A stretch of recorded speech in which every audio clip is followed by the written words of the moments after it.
Hello guys, magandang gabi po. Happy Eid po sa inyong lahat. Ito, kumakain po tayo ng hapunan guys. Ang ulam po natin ay atay ng kamil. Nadubok po, tapos kanin.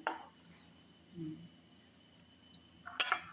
Ito po ay minsan lang namin makakain kapag ano lang, mag-ihaw ng kamil. Kasi Eid ngayon, luluto po tayo ng adobong atay. Hmm. Sarap guys. Nung ano kasi, buntis ako ng dalawa kong anak. Ito po ang pinaka-paborito ko sa lahat ng ulam na lagi ko niluluto halos araw-araw. Tsaka yung shrimp. Yung ano ba, yung anong tawag ko? Yung mga malalaki ano, butter shrimp, di ba?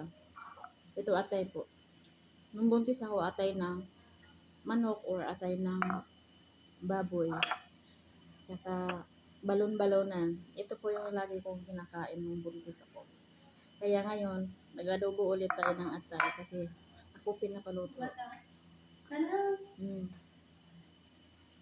Akit, sabihin na tulong sa taas.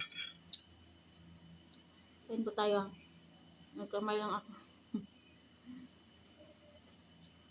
Kumusta na po mga kabayan sa Eid nyo? Nakatulog ako ng 3 oras guys. Pagkatapos ng Eid. Hanggang tanghali kasi kami natapos.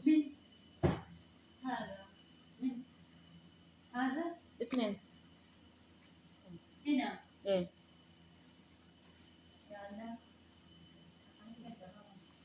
Bumaba dito isang araw. Katulong.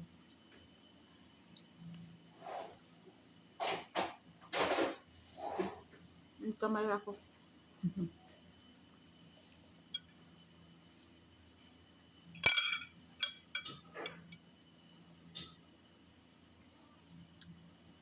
Akala ko hindi ko na matapos yung isang buwan na Ramadan.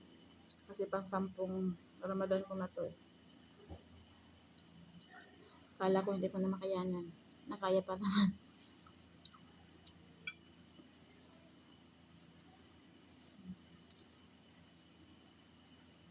Ang lagi kong pinagdasal sa Diyos ngayon ay gabayan palagi ang mga anak ko sa Pinas.